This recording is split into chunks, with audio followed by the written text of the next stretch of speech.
Hello everyone.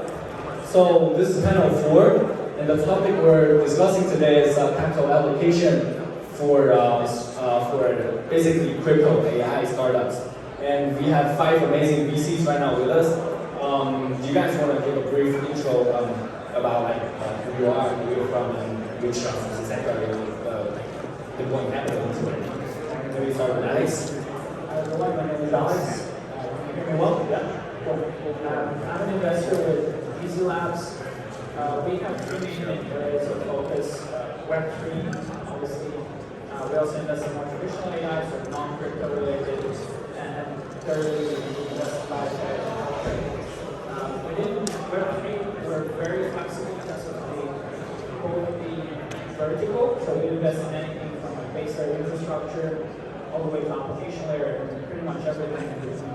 We have over 300, we made over 300 investments since we were set up in 2018, and we're very active still investing, even more so than ever. So focused on pre-seed and seed mostly.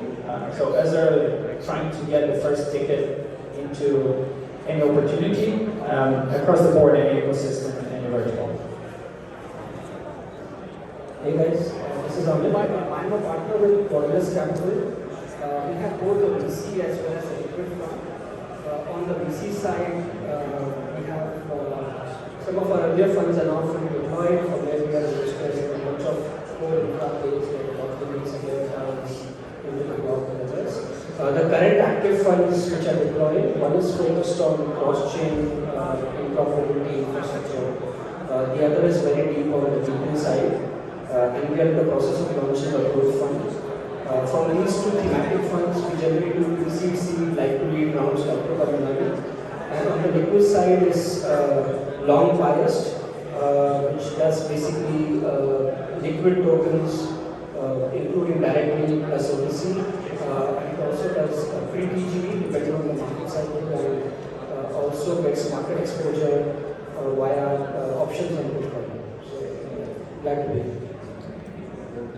Hey everyone, thanks for joining. Thanks, Tykoo. I'm Marwan. I head up our EMEA team at BB. So we're a blockchain. Historically, we've been very big in more quant capital allocation, but very recently we are now driving our investment operations. So I am covering that, and primary specialization is a chain. We're doubling down on AI and DeFi and new consumer applications. Personally cover DeFi primarily, and it's overlapped with AI. So yeah, looking forward to the cover. Thank you.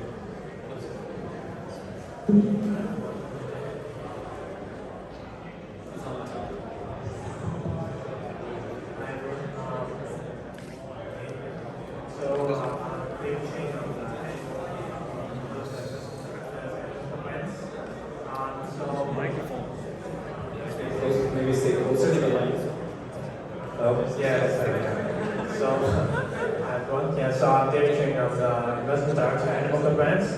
So at Animoca, we have been very successful in gaming in the past, but since last cycle, we have diversified a lot of gaming as well. Actually, over half of our portfolio is on gaming right now. So actually, one of the focus right now for us is AI as well. So I lead the AI-related investments at Animoca. We have over 500 portfolios that we invested over the years, and more than half of it is on gaming. So quite focused on the kind of infra AI related investments. So we are great to be here to talk to you guys. Hi everyone, I'm Lionel. So I'm part of the investment team at Spartan Group. Currently, Spartan has 3 business arms. So our first business arm, our investment team, which I'm part of, we manage 3 funds, 1 liquid hedge fund and 2 venture funds. We also have an advisory team that provides investment banking services for crypto companies. And lastly, we have a ventures team. Thank you. So we'll just dive straight into the topic. So today's topic is about frontier AI Web3 infrastructure. And there's like many specific sectors in AI. There's like data layer, there's like inference, there's like base models. What is your definition of so-called AI Web3 infrastructure? And also, if you can provide an example of a project or something that you're really bullish on. So starting with maybe Alex.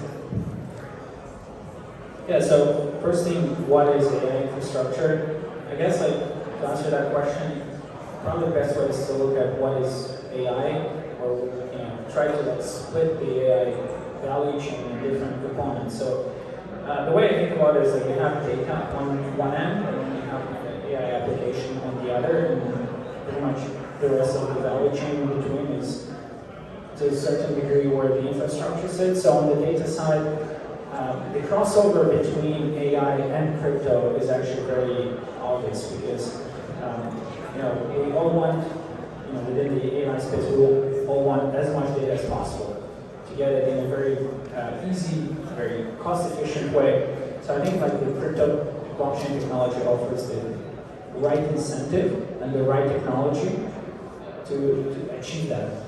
And whether that's like data labeling or just selling data or whatever it is, like monetizing your private data, we can talk exactly what sort of data for what specific use case and how you get it. But the fundamental is that you can use the blockchain technology to get it from the supply side to the demand side in a way that's scalable and easily monetizable. We've invested in some projects here, like one example is Nana, which we invested not long ago. Again, like we're mostly backing the team, and then we will let them build their vision.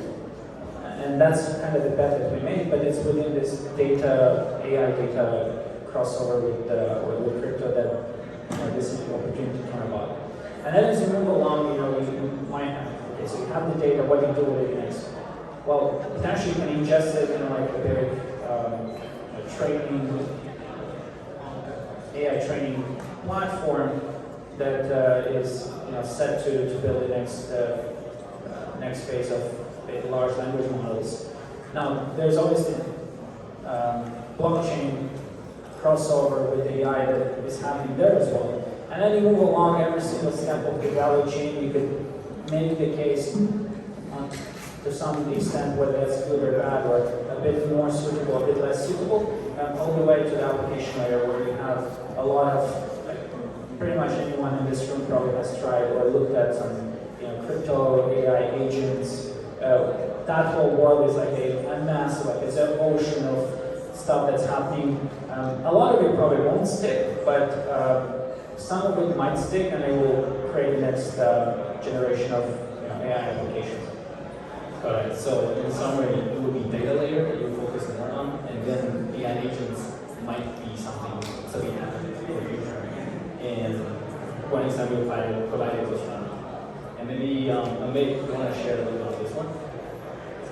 Yeah, sure. I think building on what Alex said, so the way we look at the space is, one is on the infrastructure side, so where companies, there are startups who are in a Web3 incentivized way, providing infrastructure which is used for AI. So we invested with early investors in Render, and then there are now companies like a bunch of others.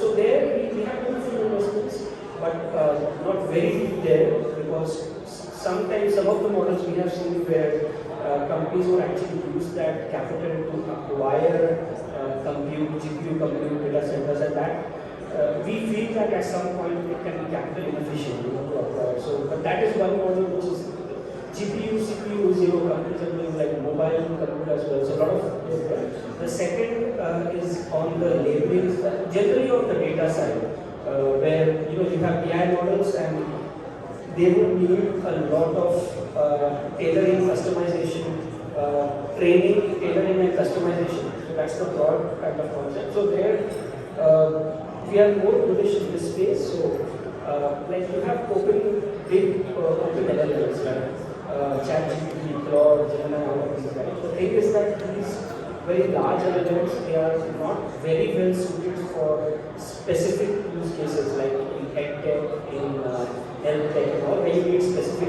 trained LLMs. So we invested in a company called Mehra, which is basically incentivizing ML engineers to train these models for very specific use cases. In Open Ledger, which basically provides synthetic data, because they are hypothesis that there is not enough data to train these LLMs. So stuff like that we are a little bit more bullish on. and also fraction AI, which incentivizes people to label data. So all of those. And the third is AI infrastructure and agents. So on the infrastructure side, companies like invested in a company called Lionel, which benchmarks various models. So how do you, in a very incentivized way, how do you know for your use case Claude perform better or ChatGPT perform better? And so it benchmarks in a neutral way. And on the agent side, now we are looking at like agent-to-agent communication, agent-to-agent payments, agentic AI for specific use cases, and so on. Got it. So in short, it would be GPUs, data, and also agent network or agent infrastructure. And who wants Marwan? Look, I think a lot of the insight was already shared by Alex and Amit. But who here is using AI agents in their daily life? Yeah, we've got a few. Do any of you trust any of these AI agents to manage your money, consult you on your healthcare, sort of health, lifestyle habits? As he knows. For us, infrastructure, okay, we've got one who's really bullish. Okay, so for us, infrastructure is filling that gap, right? How do we actually make sure that these AI models create these disproportionately useful outcomes for people, right? The only way you unlock those productivity gains, as I mentioned, is about having this great infrastructure that allows, for best data to be used, to be trained appropriately, securely, transparently, as part of this open and transparent network, right? And indeed, from our perspective, we want to be the ecosystem that can host that. So we are actively allocating capital to infrastructure that can support those outcomes, right? So that's how we think about it. In terms of examples, earlier on this wave, agents were a big thing, big part of the narrative. So I think it was back in 2023, and actually at the time this was more YZi Labs, supporting MyShell, and which have done very well as infrastructure to support new agents. And those are sorts of projects that we're working with. Because as a chain, we feel that we are quite uniquely positioned to allocate capital and resource general to some of those public goods, to something that those infrastructure does to onboard more developers. So onboarding more developers, that's value creation. We're able to get more useful products out there. From what I heard is that Chen itself is like infrastructure. And Dede, what are your thoughts on this? Yeah, I agree with a lot of points that previous speakers already highlighted. I think firstly is on the incentivized data provision side and on the training. But I guess, that is probably, there's already quite a lot of competition there already. And our focus actually has been more on the application layer and the consumer side, because that has always been our focus at Animoca and our strength. So we have been looking at a lot of those application layers and also on gaming. I think it's also interesting to onboard more users from that angle as well. I think the GPU compute side was also mentioned. I think we also have invested in some projects that provide compute to different AI applications. I think that's also a key thing that Web3 comes into place. And I think finally, you guys mentioned as well how to combine DeFi and AI, right? Because naturally, any AI agent, if given their own wallet, I think can be much more powerful because without the blockchain, I think the trust and the encryption and the security is, can be further improved by with blockchain technology. So I think that's one of the first, probably one of the first application that can really gain traction as well. Sure, Lionel? Yeah, for side, a lot of it has been covered, right? But I think it's really going back to the foundations of what is Web3, right? So foundations being decentralization. And decentralized, in the context of AI space, decentralized in the form of compute, the inference, the training. Some interesting companies working there include Tykoo Labs, the likes of research, companies out there who have heard of them. And I guess on the open source models kind of the space, Sentinel is also doing very interesting things there. With the data streaming, like their open deep search model that they have come up with. So it's actually a reasoning agent built on top of existing LLMs, which includes the results of the output. So this allows for a lot more context-aware agents, and I think that's really for smarter agents. Sentient is doing something interesting. Got it, so sentient. And that's for the bull case. And in bear case, like in this whole crypto AI sector, if you were to pick one specific sector or one project that you really like, what would be that one? I know it's very, I guess, it could be a hot take, but then if you don't want to answer that one, you can maybe give a little bit about what are the challenges that deploying the crypto AI funds that are currently facing, and how would you address them? So start with that. So I guess I'll start with the second part, which is what are the challenges? Well, the challenges, as with any sort of highly crowded market from both sides, is actually finding investable opportunities. There's a lot of noise and very, very little signal. So, we're on the lookout for solid teams that can build actually meaningful projects. And that might sound, unusual, but it's actually really hard to find those investable opportunities. And then, first part of your question, which was in the bear market, I don't think this is applicable just for AI, but like generally, in bear market is actually the best time to build. So it's actually a test for the right amount of motivation for founders to actually build something that's meaningful for them.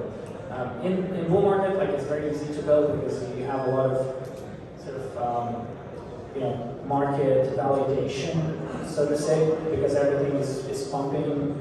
Everyone tells you you're a genius. Your meme coin portfolio goes up and so on. In the bear market, it's the exact opposite. So it's actually a very good time to build. Heads down. That's also a great time to invest as well, because that's when, by far, most outliers are being found for investment opportunities. Okay, so for the first question, let me address it one more time. So I was trying to ask, in this crypto AI sectors, what is one thing that you think doesn't make sense at all? I know people are doing, I've talked to some of the VCs, some of them are thinking decentralized trading doesn't make sense. Or some of them are saying like they can label them because, different VCs have different opinion on this. So if you want to answer that one, that would be awesome. But if you want to answer just, I would love to hear the hot take of VCs or whatever VCs are thinking. So Amit, next. I think in general, one thing which we are not bullish about, again, this is generally the decentralized infra piece.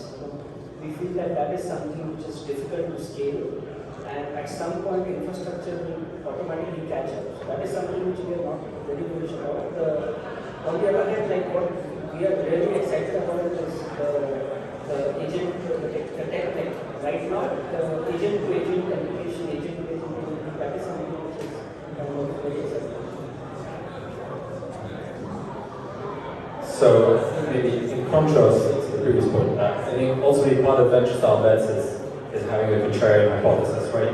And so what we're thinking of in terms of those asymmetric returns of the ecosystem actually is betting quite aggressively on decentralized infra. And we do think, it's not obvious now, but I think that will become obvious as the stakes and the implications of these AI become far more complex and far more powerful. I wouldn't say one place that maybe has no value, but I think one that has become very crowded. There's a lot of commoditization. It's just like a lot of agents slapping a token on it, or just like a lot of these wrappers that are kind of branded as Web3 native but aren't truly decentralized by design and actually don't necessarily need to be fully on-chain. And I think are just kind of trying to ride the bull market and the market validation that Alex referred to. So I think that's kind of the big challenge, right? It's the noise and finding the real great long-term builders. Thanks. David.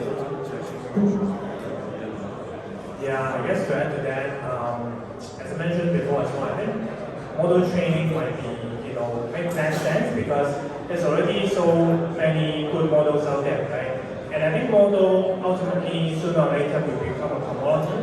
So you just have to pick the suitable model for the application.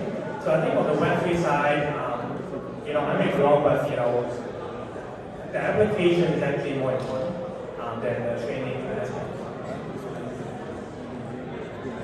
Yeah, I would actually like to echo that point. Right? So, I mean, in terms of, I actually think there's interesting improvements in the decentralized trading aspect, but you need to think about who you're competing against, right? And I think that's, like, from an investor's perspective, like when we look at the Web3 space, it's also comparing it against the Web2 space, right? And when you are looking at foundational models built by the Web2 companies and the amount of resources that they have access to and they have bought into, can your model like match up to that? Or like what are the improvements you are making and are these improvements significant enough?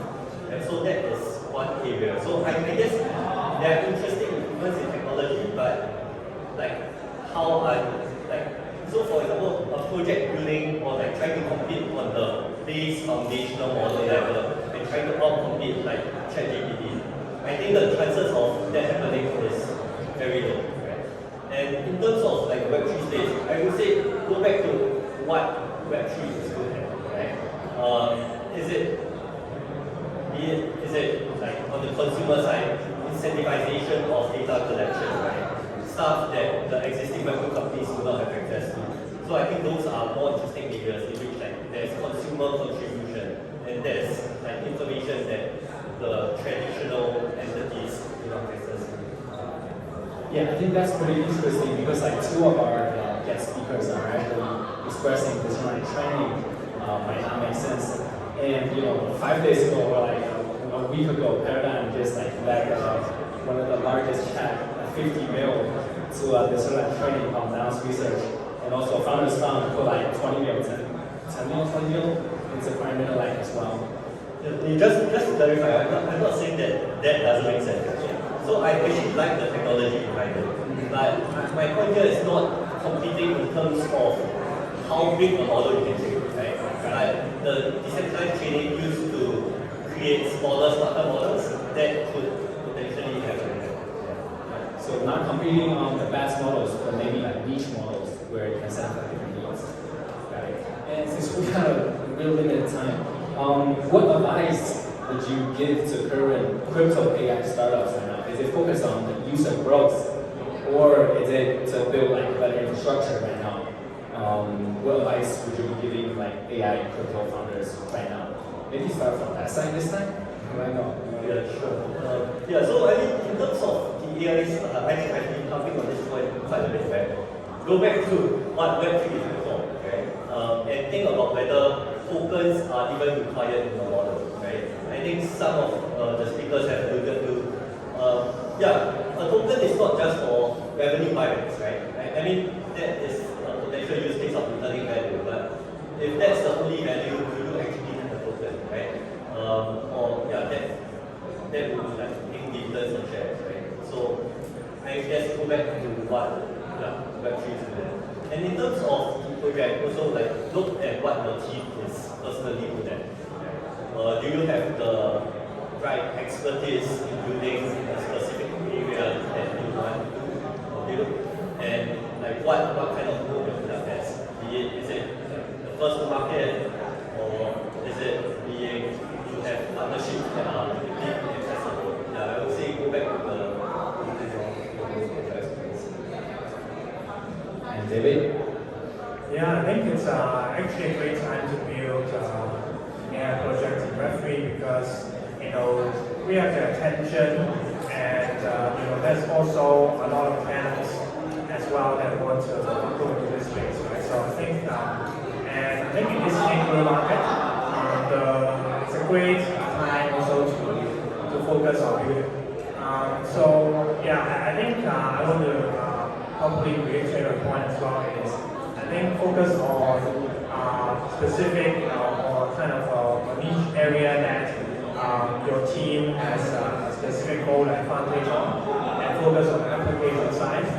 Because I guess if you want to try to achieve very big goal, I think it's pretty competitive.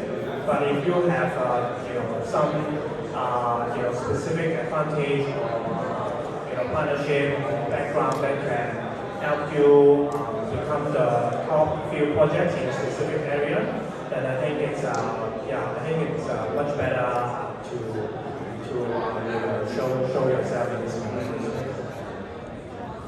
Thanks. I'll just quickly chime in. I think it's important to just build a jaw-dropping customer experience. The Web3 space is just not super competitive right now for this specific segment compared to Web2. But people should have very high expectations on products. You see that in Web2, people drop off on products all the time if it doesn't match expectations. And we shouldn't compromise on that in Web3 if we want to actually onboard more users. And as a chain, that's what we care about. We want to grow the on-chain economy, so focus on real long-term value, great customer experience really is what matters. A lot of points to cover. I think one of the things we are seeing in some of our AI workflows is it's actually very difficult to hire very good AI engineers, and it is also very expensive to hire them. So I think, so raise enough funds to hire very smart AI developers and find them early and keep them, because they also, it's very difficult to retain them as well.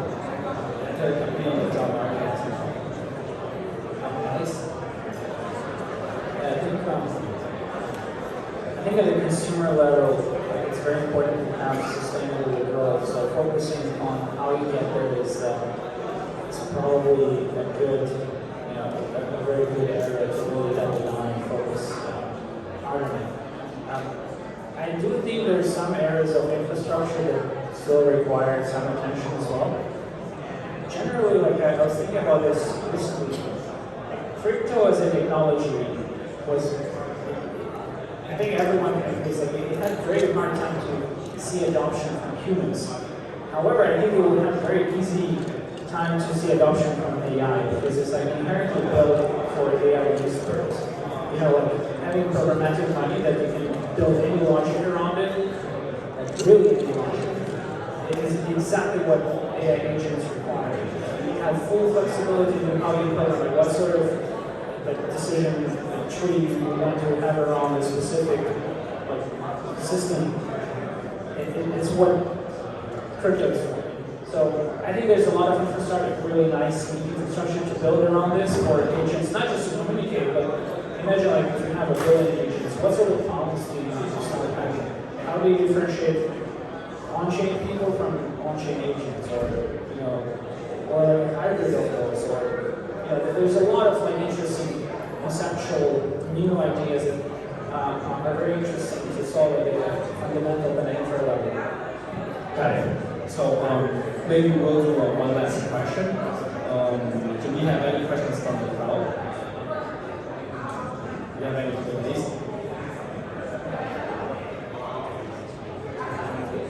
Okay. So no one will do it. I have a question myself. So I've talked to some of the founders. They're trying to do Web3 version of Hugging Face, where they can host GPU, they have GPUs there, they have different models there, they have different data there, and using crypto to incentivize users to upload their model weights, either their data or they're just contributing GPUs. What does Web3 version of Hugging Face look like to you? Is it going to be a blockchain?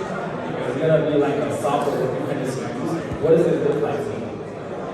The question goes to anyone who has any thoughts on this. I think we actually had a discussion on this. So one of the challenges that OpenAI or this big. So one of the challenges that all the big LLMs face is it is very important for them to get more ML engineers to come and fine-tune the model, because the models only become stronger once you have engineers actually fine-tune them to specific use cases. And till now, with Hugging Face, for example, you as an so you create a very strong AI model. How do you get people to use it? So till now, what you put it in Hugging Face and People come and people use it, but you don't get incentivized for it. So that is what is being changed to Web3, where the idea is that, okay, if I am contributing my model, if I am contributing data to fine-tune the model, I get incentivized for it. So that is something which I feel actually my portfolio, but Table I think is doing extremely well, where they are helping very strong ML engineers to contribute, come and do it at decentralized way, but they are decentralized. And the big thing here is that this cannot be done in a centralized way. So OpenAI, they cannot have in a centralized fashion more brain power than decentralized ML engineers who contribute and make the models. Got it. That's very interesting. Do you have any other thoughts here? Yeah, I would say it goes back to one level of effect, which I think I talked about, right? Like where, and I would say that is a challenge during Web3, right? Because a lot of your developers are still in the Web2 space, right? And so your contributors, the number of contributors you have for the particular model code base is already limited by that. So the first challenge you need to overcome is onboarding people into the Web3 space before they can contribute to the model, right? But the good thing about that is attribution. I would say attribution in terms of when you refine the model and monetizing from the model that you refine. So those can be done on-chain, and through like proof of concurrence also, people can just go those models. Got it, thanks. And we'll open one more question from the crowd. If you don't have any questions, do we have any questions? Yeah, you can ask. Hi everyone, my name is Zishan and I'm a co-founder of Curanium. We are building a quantum-proof convergence layer for AI and blockchain. So my question to you guys is, do you think, as an investor point of view, do you think that quantum is an emerging threat towards the new ecosystem? And do you guys think that you guys are putting more energy on getting the infrastructure secure, like all the AI agents and everybody, new technologies coming towards that, and there's a quantum threat as well at the side. So what are your views on that? Thank you. Okay, so quantum, what does quantum do to the crypto AI? So I think it's obviously a very interesting question because a lot of people are concerned about it. Based on my take on it, based on the research I've done, I don't think so. I think by the time when we get to quantum sort of supremacy, where it poses any risk to blockchain, there's a very easy fix to this, which is, well, let's say you take Bitcoin, right? SHA-256. There's going to be a quantum equivalent of that hashing function that you can do within the quantum sort of environment, and therefore you can take all the blockchain, like all the Bitcoin blockchain, up to the point where you get Bitcoin supremacy. You wrap it up in a new SHA-256, quantum SHA-256, and then you roll it out and you continue from there on. So you kind of leave behind the non-quantum part and then you just go on with the quantum, which is going to be exactly sort of what most likely is going to happen if we get there.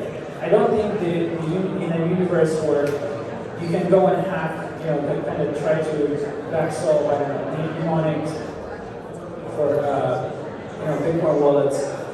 I don't see that. Honestly, I don't see that happening. Okay, thank you. And there goes. Do you want to share anything? Do you want to add anything? What does quantum do to crypto AI? No? I think it's government. Truth is, we don't really know the answer. Okay, so there goes our panel, and maybe round of applause for our amazing panelists. And thanks everyone here.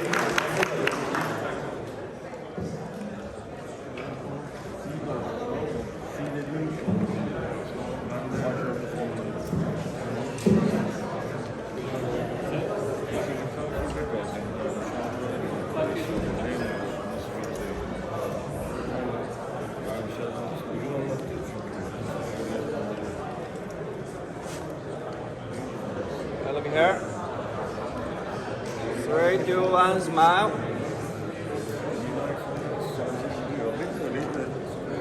Okay, look at me. 1, 2, 3.